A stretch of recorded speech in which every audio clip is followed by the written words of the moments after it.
C'est un plaisir de vous retrouver ce soir dans Entre les lignes, nouvelle émission, nouvelle version, nouvelle méthode avec un acteur politique de premier plan qui est venu parler ici. Aujourd'hui, c'est un format un peu particulier parce qu'il est venu avec certains membres de son parti politique. On va parler particulièrement de son mouvement associatif. Voilà.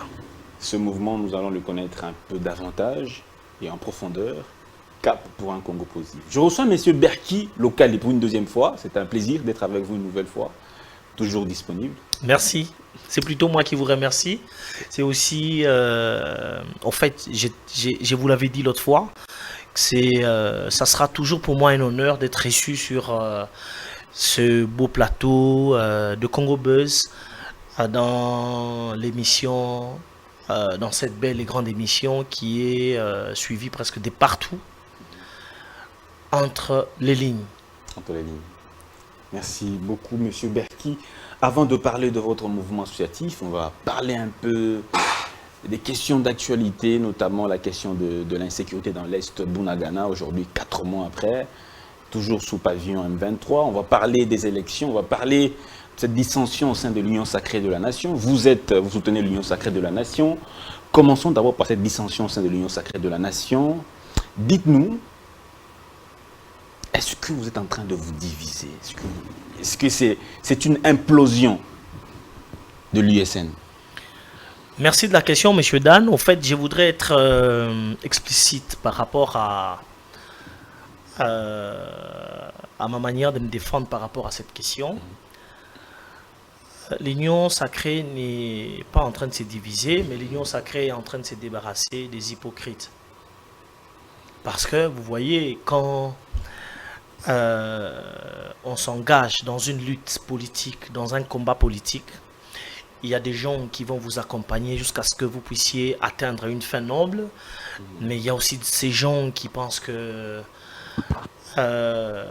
qui ne rêvent que sur leurs propres intérêts.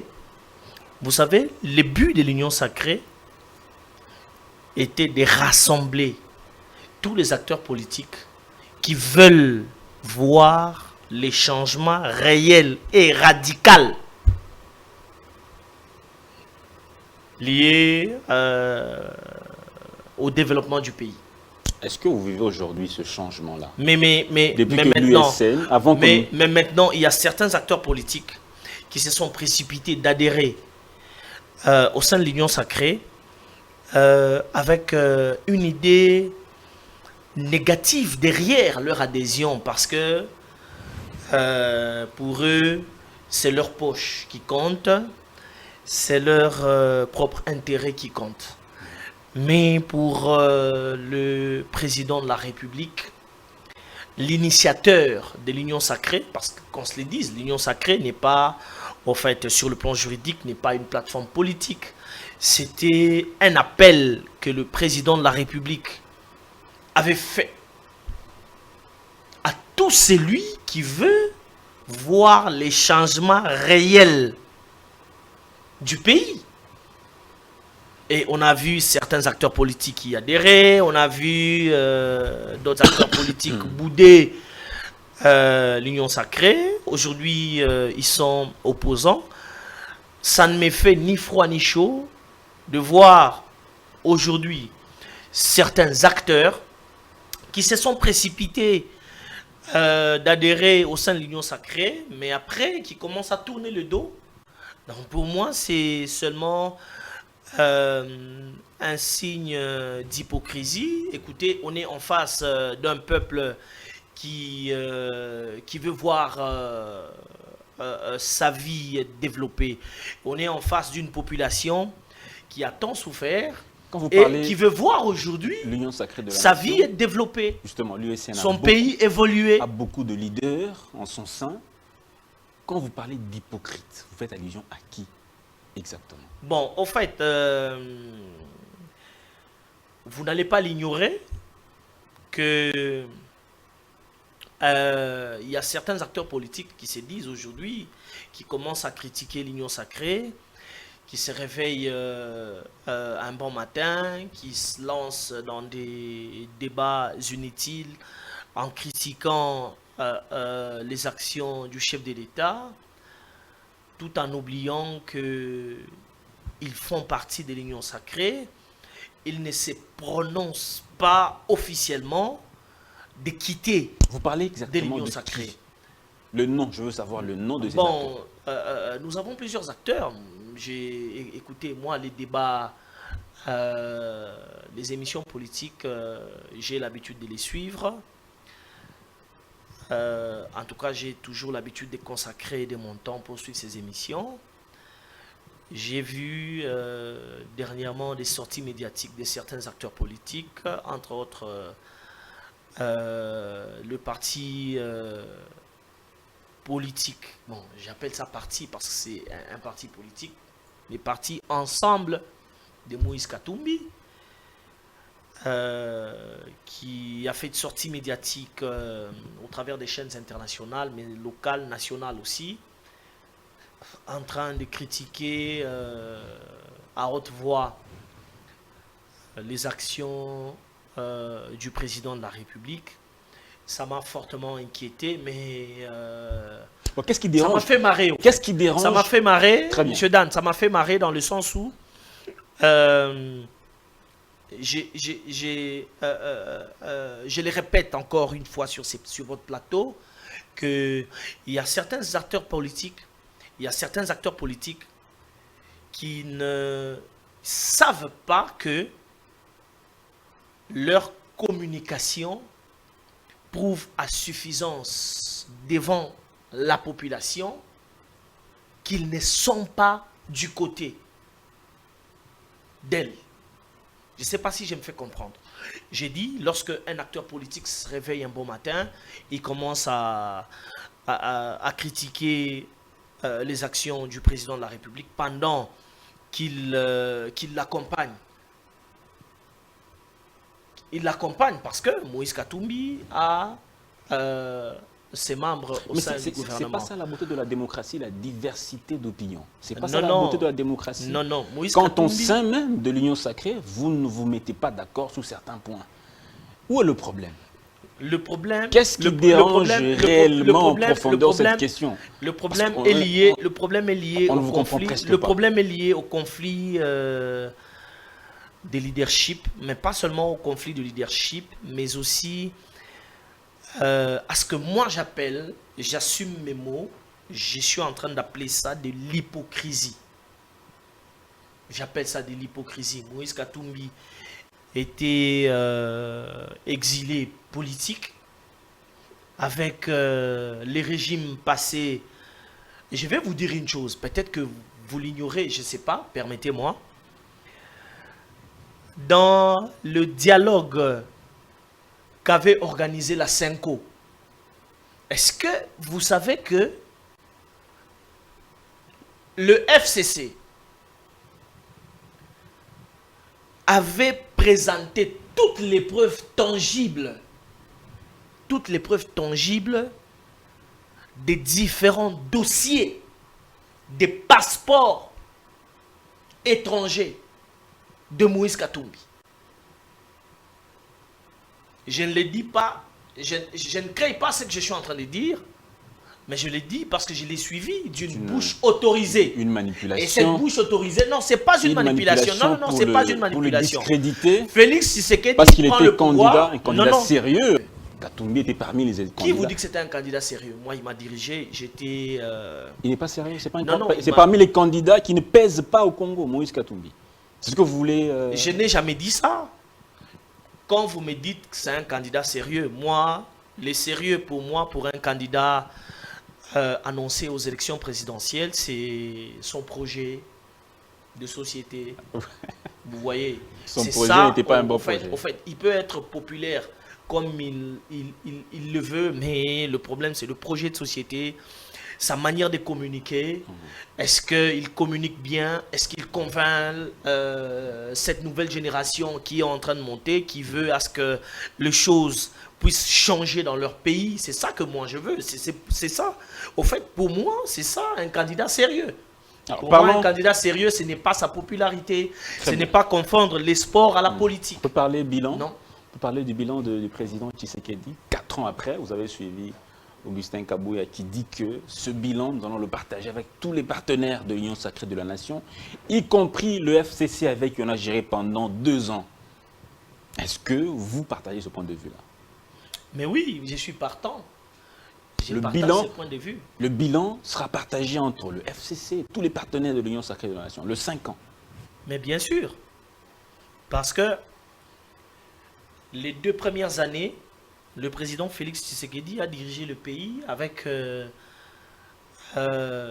une certaine coalition. Mais qu'en est-il? Je vais vous dégager les preuves. Qu'en est-il? S'il vous plaît, M. Dan, je vais vous dégager les preuves. Vous m'aviez posé une question, laissez-moi vous répondre. S'il Allez-y, vous plaît. allez-y. Le président Félix Antoine Tshisekedi a dirigé le pays avec une certaine coalition, c'est-à-dire FCC Cash. Pendant 2 ans. Pendant 2 ans, avec le premier ministre Sylvestre. Sylvestre, qui avait des résultats mitigés, des résultats négatifs à 90% par rapport à l'augmentation de recettes, par rapport au budget de l'État. Donc il n'y avait rien qui avançait en fait.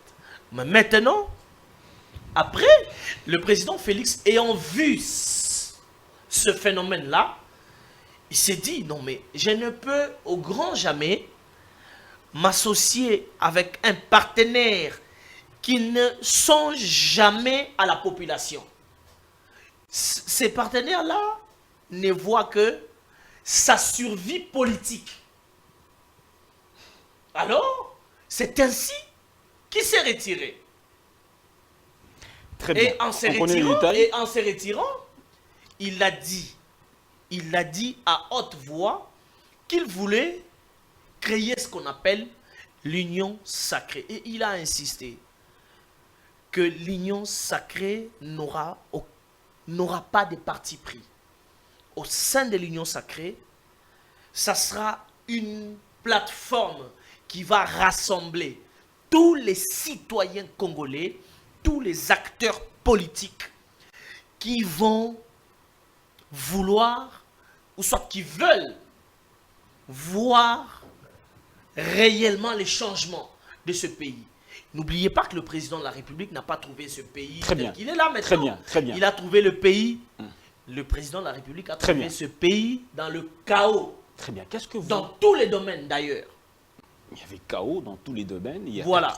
Justement, ça c'est... Voilà, je ne fais pas de débat avec vous là-dessus. Mais dites-moi, qu'est-ce que vous avez amélioré pendant les 4 années que vous êtes là, depuis 2019 jusqu'à aujourd'hui 2022? Bon, vous avez amélioré quel secteur particulièrement? Je vais commencer. Les secteurs où les Congolais peuvent être fiers d'avoir élu le président Tshisekedi. Quels sont ces secteurs-là, particulièrement? Nous avions amélioré dans beaucoup de choses. Je commence par le secteur éducatif.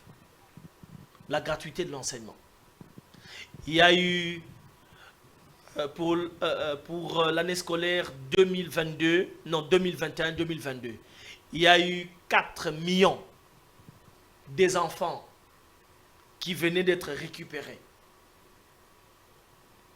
Est-ce que pour ça, on ne peut pas applaudir pour le chef de l'État? Il y a eu... Nous avions vu dans ce pays... 4 millions d'enfants? Il y a eu 4 millions d'enfants. 4 millions d'enfants qui ne savaient pas par où commencer pour être supportés dans leurs études. Mais ils se sont retrouvés sur le banc de l'école. À part ce secteur. À part le secteur de l'enseignement. Et puis, je parle de 4 millions d'enfants. Ces 4 millions d'enfants-là, ce ne sont pas leurs parents qui vont sortir de l'argent dans leur poche pour pouvoir leur payer les études. C'est l'État qui leur prenne en charge.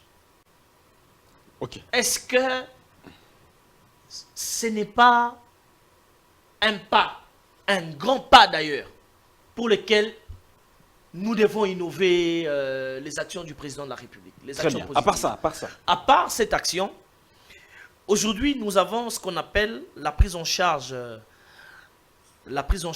de nos militaires. La prise en charge des militaires. Oui, la prise en charge des soins médicaux de nos militaires, et ainsi que leurs familles. Ça fait combien des années que le camp Tchatchi n'a pas vu ces écoles, que le camp Tchatchi, que le camp colonel Tchatchi n'a pas vu ces hôpitaux être réhabilités, ces écoles être réhabilitées et rénovées, équipées même. Ça, personne n'applaudit pour le président de la République. Même du côté opposition. Écoutez, aujourd'hui, ce qu'on appelle... C'est ça le problème, en fait. Le problème ici, chez nous, dans notre pays... Donc, vous avez réhabilité le camp Tchatchi dans tout le pays, sur 2 345 000 km². Vous réhabilitez le camp. Il y a combien de camps au Congo? L'hôpital... Il y a combien de militaires? L'hôpital général de Mamaemo. Ça fait combien des années depuis que Mobutu est parti, cet hôpital-là n'a jamais été réhabilité. Mais l'hôpital a été détruit et est en train d'être reconstruit. Très bien. Est-ce que ça, ce n'est pas de la bonne foi? Très bien. À part ce pas secteur. Seulement ça. À part ce secteur, le Kankokolo, l'hôpital Kankokolo, a été reconstruit, retapé, équipé. Est-ce que ce n'est pas de la bonne foi de la part du président de la République? Je touche un autre secteur. Le régime passé avait laissé le budget de combien? Le régime passé nous a laissé avec un budget de 4 milliards de dollars. 3 milliards, ça nageait en 3 milliards, point quelque chose, et 4 milliards, point quelque chose. Mais aujourd'hui, nous avons l'honneur, nous avons, sous l'impulsion du président de la République, que aujourd'hui nous allons nous dire que ce budget-là a été multiplié fois 3. Ce budget, c'est très bien. Ce budget-là, voire même fois 4. Ce budget-là, qu'est-ce qu'il change auprès des Congolais? Qu'est-ce qui a changé dans le social des Congolais? L'alimentation, le logement, le transport? Qu'est-ce qui a réellement changé? Augmentation du budget, c'est très bien. Monsieur Dan, mais sous le panier, sous le terrain, Monsieur Dan, sur le terrain réellement, qu'est-ce que vous percevez comme changement? Voilà, ça c'est vraiment une question pertinente. Et je vous réponds. Écoutez, le président de la République, en prenant le pouvoir, le président Félix Tshisekedi, en prenant le pouvoir, il a trouvé la RDC au point 0. Ça, qu'on se le dise, il a trouvé la RDC au point 0. Ce n'est pas en 3 ans, ou en 2 ans, ou en 4 ans, que le niveau dans lequel il a trouvé le pays, dans 3 ans ou 4 ans, qu'il pouvait le ramener du point 0 au point 10. Du point 0 au point 6. Jamais de la vie, ça ne se fait pas comme ça. Partout ailleurs, ça ne peut jamais se faire. Il y a quand même une amélioration. Dites-moi. Mais il y a une amélioration. Certainement. Il y a une amélioration, oui, qu'on se le dise. Pas seulement ça. Sur le volet infrastructure, la province de la Chopo, qui a pour chef-lieu Kisangani. Kisangani avait quoi comme aéroport? Mais vous aviez vu, c'est sous l'impulsion, sous la vision du président de la République que aujourd'hui nous pouvons nous dire que nous pouvons inviter des investisseurs qui peuvent atterrir à l'aéroport de Kisangani et nous donner suffisamment de respect. Très bien. Alors, vous avez un ministre... Vous et nous avions vu la maquette. Nous avions vu la maquette qui a fait beaucoup de bruit. L'ancien président de la République a même posé la première pierre pour la construction d'un nouvel aéroport de Ndjili. Je n'en disconviens pas.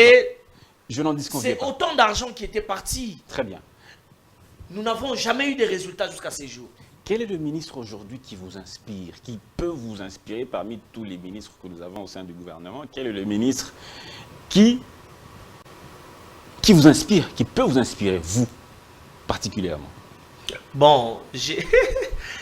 Au fait, Monsieur Dan, il y a beaucoup de ministres.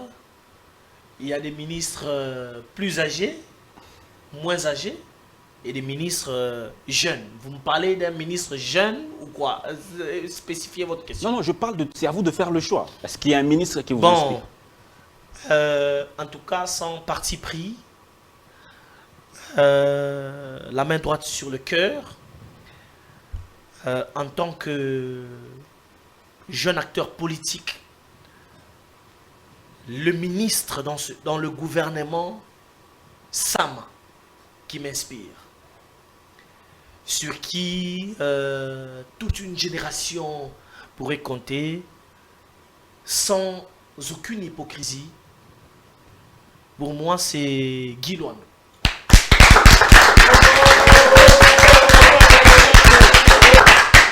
Et pourquoi Guy Luando? Bon, parce que, en fait, il a cet esprit d'éveiller la conscience nationale.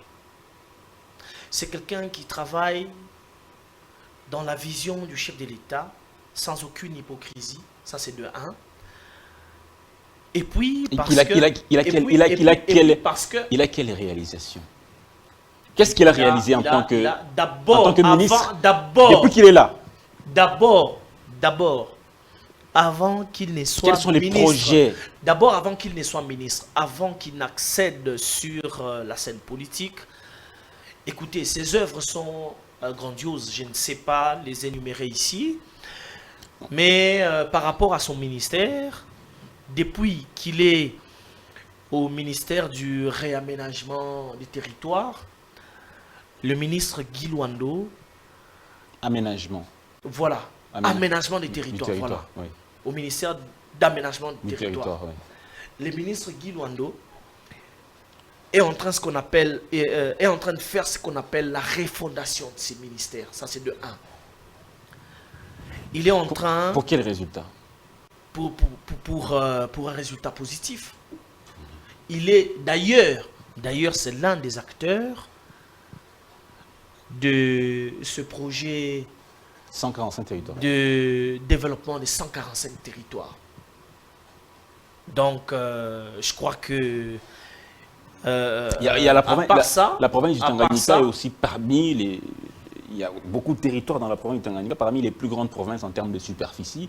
C'est-à-dire qu'il y aura une grande partie du budget consacrée à ce projet qui sera consacré à la province du Tanganyika. Non, le budget est bien réparti avec la complicité de la Banque mondiale, donc avec l'appui de la Banque mondiale. Le budget est très bien réparti sur différentes provinces. Et d'ailleurs, avant même qu'il y ait, le lancement de ce projet de développement des 145 territoires, il y avait déjà certains territoires qui étaient déjà en voie de développement, sur quelques pourcentages seulement. Je crois qu'avec ces projets, ça va beaucoup plus rendre des territoires très développés et viables. Vous m'aviez posé la question sur la province du Tanganyika. Tanganyika, c'est ma province. C'est ma province. D'ailleurs, j'ai coup de chapeau à tous les membres de mon mouvement associatif, de Kalemi, de Kibombo, de partout, qui sont en train de me suivre. Donc, Tanganyika, avec le découpage, je crois que Tanganyika est en train de se développer aussi. Mais aussi avec une stratégie politique. Tanganyika, je crois qu'elle fera face, cette province va faire face à la province du Lualaba. Vous plaidez... La province de Tanganyika va faire face à la province du Lualaba. Vous devez particulièrement plaider pour la rétrocession des 40% aux Effectivement. provinces, Mais qui généralement pose problème. Mais c'est la raison pour laquelle le président de la République, Certains par rapport à la nationaux, rétrocession, par rapport à la rétrocession ou à la retenue, des 40%. la retenue à la source des 40%, c'est la raison pour laquelle la caisse des péréquations, la caisse nationale des péréquations est en train de... Toujours été un slogan. Quand est-ce qu'elle sera effective? Non, mais elle est en train d'être effective. Les présidents de la République venaient de nommer problème DG, dans les assemblées. le DG Coco Moulongo, qui est... Espérons qu'il y aura des résultats. Justement, mais il est en train de se battre pour pouvoir avoir un bon résultat. D'ailleurs, il a été reçu récemment par le Premier ministre Sama. Il a été reçu aussi par le président national du Sénat, Modeste Bahati. Donc, je crois que la Caisse nationale des péréquations, c'est une caisse qui est là pour pouvoir nous aider sur l'équilibrage de la répartition des richesses du pays. Voilà. On va parler particulièrement maintenant de votre mouvement. On va s'atteler à votre mouvement. Cap pour un Congo positif. Voilà. Berki Lokale, dites-nous pourquoi vous avez mis en place ce mouvement. Bon, j'ai mis en place ce mouvement. C'est une plateforme associative, ça il faut insister là-dessus. C'est une plateforme associative qui compte à son sein plusieurs associations, plus de 200 d'ailleurs. 200 associations, voilà, sur tout le pays ou bien seulement à Kinshasa? Sur toute l'étendue de la République et qui est même représentée sur toute l'étendue de la République.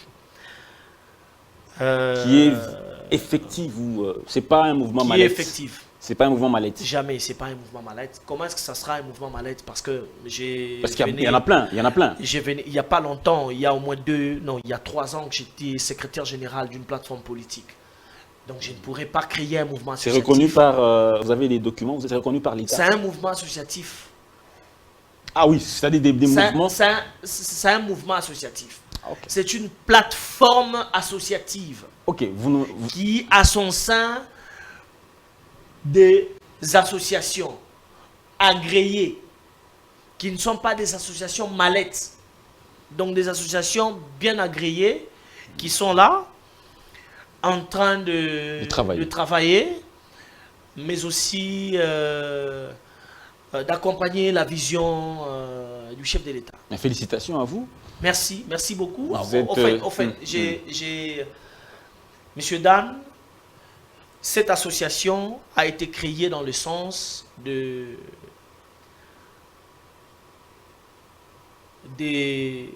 pousser à la jeunesse, pas seulement à la jeunesse, mais aussi à toutes les couches de la population congolaise, d'échanger des regards pour notre pays, d'avoir un regard positif, d'avoir un nouveau regard pour la RDC.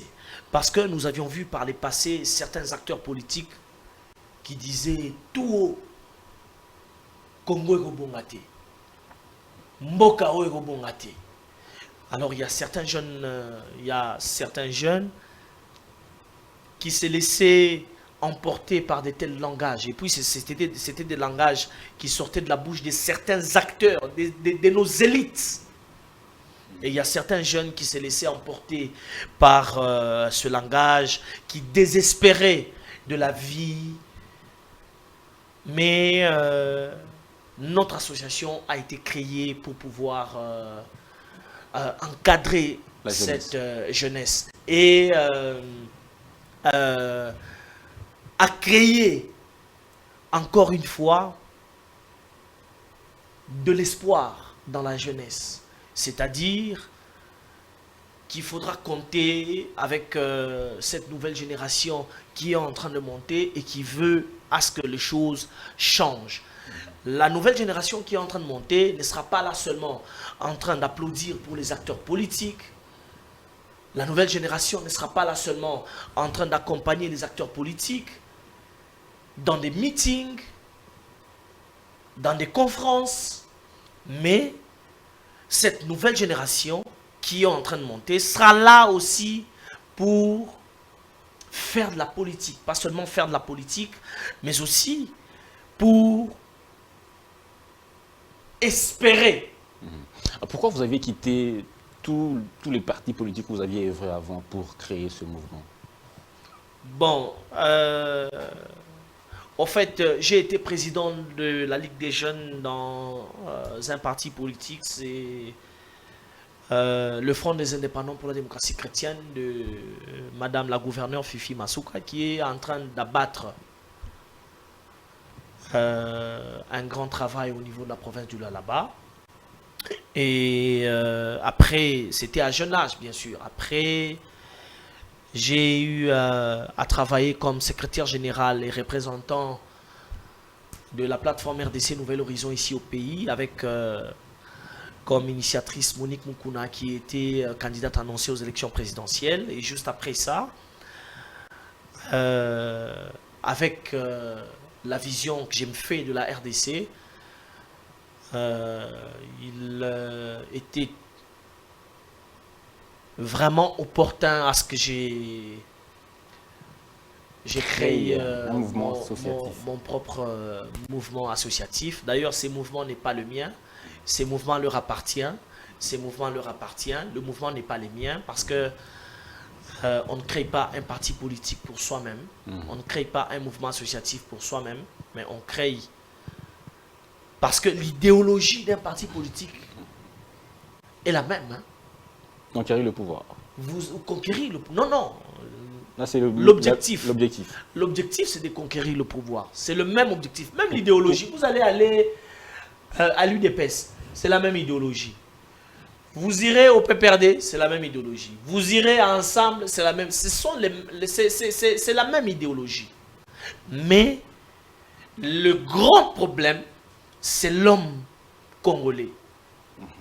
C'est l'homme congolais qui doit changer.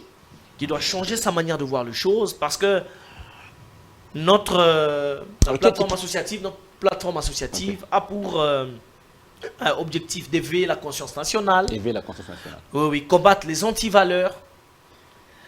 Et nous avions déjà initié à maintes reprises la campagne contre les changements des mentalités. Parce que le développement d'un pays passe par les changements de la mentalité. De la mentalité. Vous ne pouvez jamais espérer voir un développement d'un pays sans commencer par développer votre tête. Nous avions suivi vous et moi récemment, l'inspecteur provincial, non, le commissaire provincial de la police qui était en train de se plaindre par rapport au budget qu'il recevait mensuellement, qu'il ne les permettait pas de faire un bon travail sur le terrain. Donc, je l'avais suivi auprès de l'honorable, je crois, l'honorable, le suppléant de Gekoko, qui l'a dit que le commissaire provincial de la police était en train de se plaindre parce qu'il recevait comme budget mensuel 20 000 $. Évidemment, pour un grand secteur comme Kinshasa, une grande ville comme Kinshasa, une grande capitale comme la mégapole comme Kinshasa, on ne peut pas prétendre gérer tout ce qui se passe à Kinshasa avec un budget de 20 000 $. Mais maintenant, en fait, moi je voudrais poser la question de savoir, est-ce que nous avons une canalisation des recettes qui entre tous les jours dans les sous-siats, les amendes que les gens payent dans les sous-siats? Est-ce qu'il y a au moins une canalisation? Il y a une traçabilité de toutes ces recettes-là dans les sous-siats? Personne ne viendra me dire oui, ici il y a une traçabilité. La traçabilité ne veut pas dire c'est l'OPJ qui va aller expliquer à son antenne respective, non mais écoutez, il y a ça, celui-ci a payé l'amende. Ça ne s'appelle pas traçabilité. Est-ce que nous avons une traçabilité sur les amendes que les différents chauffeurs payent lorsqu'ils se sentent coupables devant les éléments des PCR? Est-ce qu'il y a une traçabilité de l'argent que les PCR perçoivent tous les jours? Il n'y a pas de traçabilité. Donc votre mouvement plaide pour la traçabilité. Notre mouvement plaide pour la traçabilité. Notre mouvement plaide pour la prise en charge de l'éphémère. Il y a plusieurs fimères. Il y a plusieurs fimères qui ne savent pas comment se prendre en charge. Il y a plusieurs fimères qui ne savent, indépendamment de leur volonté, qu'elles ont été mères. Alors vous avez des ambitions de briguer un mandat électif, notamment députation nationale, députation provinciale. Justement, ça se fera au moment opportun, ça va pouvoir s'annoncer. Aujourd'hui, est-ce que le cap pour un Congo positif soutiendra quel candidat à la présidentielle? S'il y a un candidat, bien sûr. Non, mais déjà que vous m'aviez vu en train de défendre bec et ongle le président Tshisekedi, les différentes réalisations du président de la République. Donc cela veut dire c'est votre candidat. C'est mon candidat. Pour le mandat 2023 jusqu'en 2028, et nous espérons qu'il y aura élection. Nous espérons qu'il y aura élection. S'il n'y a pas élection, le président de la République reste au pouvoir jusqu'à ce qu'il y aura élection. C'est constitutionnel, ça c'est de 1.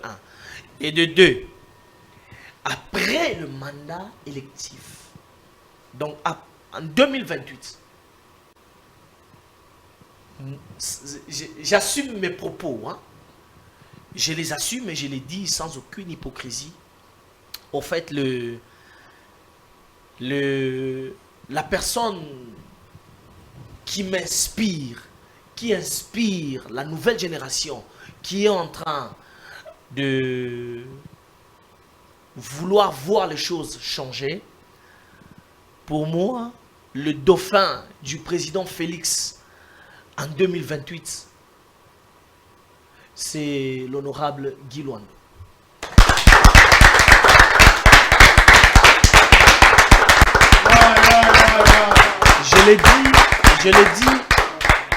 Je ne le dis pas pour me faire plaisir. Guy Luando, il a quel poids politique face à Bahati, face à Jean-Pierre Bemba, face à Vital Kamerhe, face à tous ces grands leaders de l'USN? Je ne le dis pas. Guy Luando a quel poids politique? Merci de la question. Je vais vous répondre directement. Écoutez, la nouvelle génération politique ne voit pas le poids aujourd'hui. La nouvelle génération montante plutôt, pas la nouvelle génération politique, la nouvelle génération, les jeunes qui veulent voir leur vie sociale être changée, les jeunes qui veulent se voir aujourd'hui avoir du bon boulot, les jeunes qui veulent se voir aujourd'hui émerger. Ces jeunes-là n'ont pas besoin d'accompagner un poids politique, ces jeunes ont besoin d'accompagner un leader qui leur inspire, un leader qui a une vision claire, un leader qui ne veut pas taper gauche ou... Écoutez, la politique, ce n'est pas trop des Français. Allez, gauche, droite. La politique, ce sont la politique. C'est quoi la vision? La vision de votre candidat? Justement, vous soutenez ça, vous le soutenez, vous souhaitez qu'un jour, il devienne aussi président de la République. Mais en quelques mots, est-ce qu'on peut connaître par où il va commencer? Quels seront ses secteurs prioritaires, par exemple? Il va commencer par la santé. Bon, déjà, moi, je vais vous dire une chose. Déjà que c'est... Par quoi il va toucher pour changer les choses? Déjà, c'est moi qui l'ai dit. Déjà que c'est moi qui l'ai dit. C'est moi qui l'ai dit. En fait, c'est moi qui vois ça. C'est moi qui vois ça. J'assume mes propos. Ce n'est pas lui qui voit ça, mais c'est moi qui vois ça. Ah, ça c'est à votre niveau. Ça c'est à mon niveau, c'est pas lui qui m'a dit. Ok, qu'il peut être candidat. D'ailleurs, je vais vous scandaliser, on ne s'est jamais vu, on ne se connaît pas. Vous ne le connaissez pas, vous ne l'avez jamais vu. Je ne l'ai jamais vu. Mais vous le soutenez. Je vois ses actions. Je les soutiens de par ses actions. Je vois tout ce qu'il fait. Et vous l'applaudissez. Il venait d'organiser, son parti politique venait d'organiser son congrès. J'ai apprécié ce n'est pas du bricolage. C'est un parti qui vise le social, qui vise le progrès social de la population congolaise. Je vais vous dire une chose. Tous les partis visent le progrès social. Je vais vous dire une chose. Le PPRD si par le passé, les jeunes Congolais a été distrait et tout en étant distrait, il s'est permis d'amener certaines personnes qui ne sont pas dignes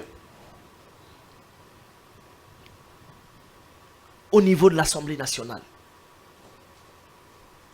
C'est parce que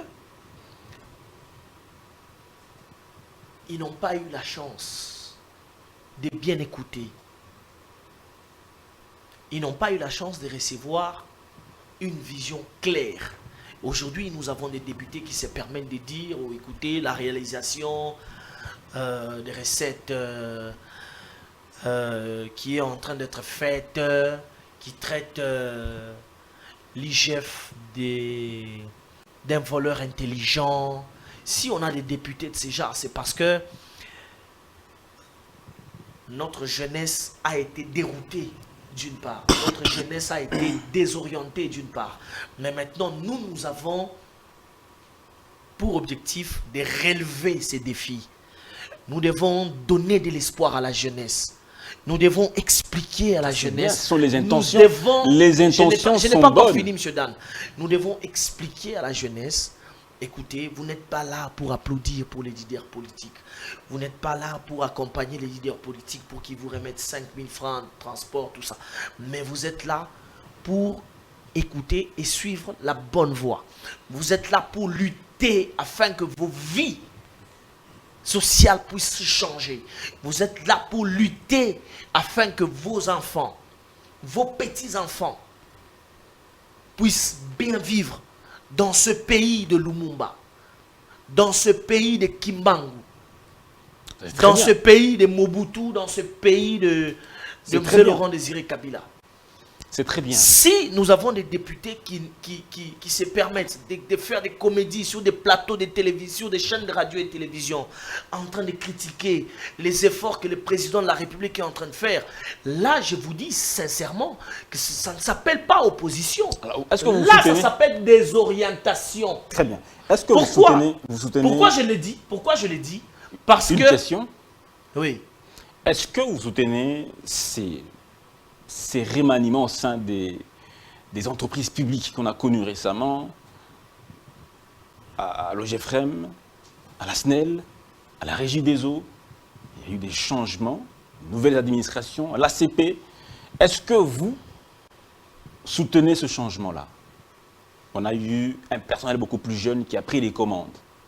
Vous plaidez pour la jeunesse, pour l'émancipation des jeunes. On a vu des jeunes maintenant qui commandent des grandes entreprises de l'État telles que la SNEL, la Régie des eaux. On a tous besoin du courant, on a besoin de l'eau en permanence. Est-ce qu'on peut se dire que ces jeunes répondent aux critères à même d'apporter la solution tant attendue par les Congolais, parce que les Congolais souffrent, manque de courant, manque d'eau? Est-ce que le choix a-t-il été judicieux, selon vous? En fait, pour moi, je ne peux pas contredire le choix du président de la République. Tout ce qu'il fait est encourageant. Et un peu décevant aussi. Vous voulez le dire? Un tout petit peu décevant, parce que pour moi, il y a certains acteurs politiques qui ne devront pas accéder à la tête des entreprises de l'État. Les gens qui ont tué les entreprises de l'État, ce sont les politiques. C'est les politiques qui ont tué ces entreprises, qui ont tué les entreprises de l'État. Donc, ça sera la continuité? Non, ça ne sera pas la continuité. S'il y a une ligne de conduite à suivre, la ligne de conduite, c'est de voir le bien-être de la population. S'il faut, par exemple, au niveau de la Régie des eaux, Au niveau de la régie des eaux, vous allez vous renseigner. Vous allez vous renseigner. Au niveau de la SNEL, c'est la même chose. Vous allez vous renseigner. On vous dira que tous les DG qui ont fait le défilé à la SNEL, c'est des DG péperdistes qui n'engagent que les gens du PPRD. Au fait, c'est ça que Dans les entreprises nous sommes en publiques train de lutter. ont été politisées pendant un long moment, sont toujours politisées. C'est ça que nous sommes en train de lutter. Nous ne voulons pas que les entreprises publiques de l'État soient politisées. C'est ça qu'on ne veut pas. On ne veut pas que les entreprises publiques de C'est ce l'État qu'on a vu. Ceux qui ont soient été nommés politisées. viennent notamment des partis politiques, l'UDPS, MLC, ces gens qui ont été nommés. C'est la même chose. Mais justement, mais c'est ça que je vous dis. Si il y a une ligne de conduite basée sur le bien-être de la population, et on ne peut pas juger ça maintenant, nous devons attendre peut-être une année ou 2 ans après, voir les résultats de tout ce qui va se passer. Nous allons nous permettre de juger. Là, nous allons nous permettre de juger. Monsieur Berki, Lokale, J'ai vu, oui, allez-y, s'il vous plaît. bon, on est en train de chuter pour finir l'émission. Je vais vous donner une question, vous allez regarder la caméra. Mais avant, on va prendre une question, une toute dernière question. La question qu'on n'a pas effleurée, la question notamment de la sécurité.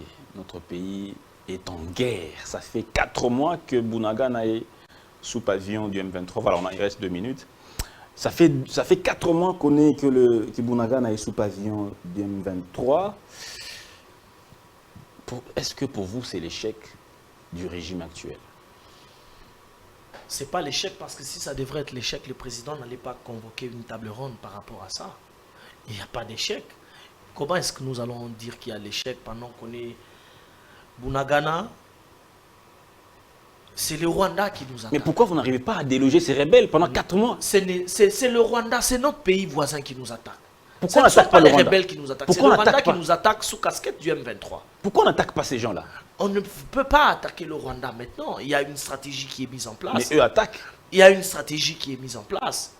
Le président l'a dit partout où il est passé, il l'a dit. Et nous espérons que Bunagana, dans très peu de temps, va être libéré. En très peu de temps. Nous Ça, espérons c'est un espoir. Bunagana va être libéré. 2022 Je vais va vous dire une finir. chose, Est-ce que s'il vous plaît. 2022 va-t-il finir?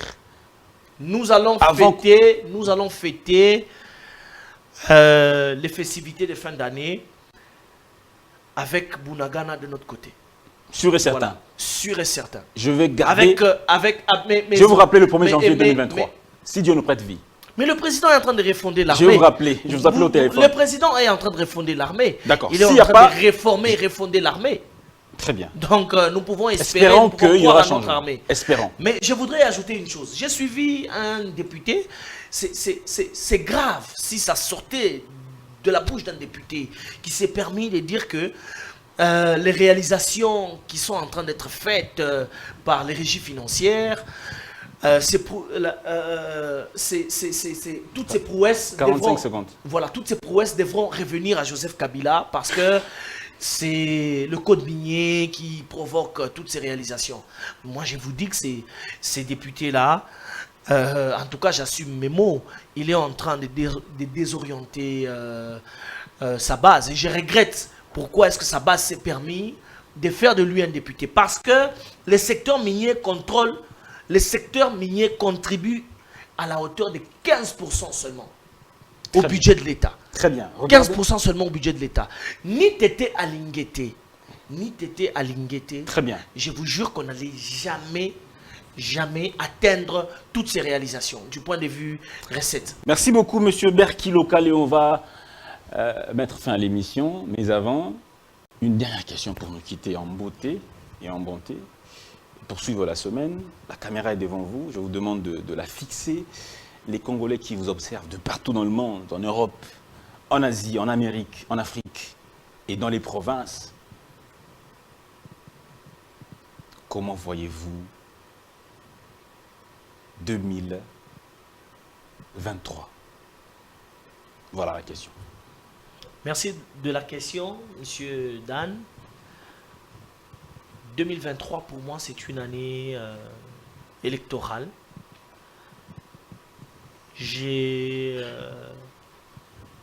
En fait, je présume et je sais que le candidat qui va pouvoir remporter ces élections, ça sera Félix Tshisekedi.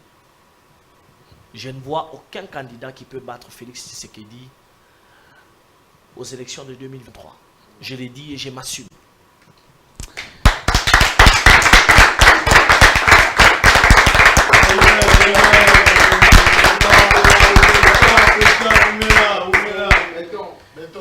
Ça ne sera pas la dernière fois qu'on vous reçoit ici sur ce plateau. Merci beaucoup d'avoir répondu à notre invitation.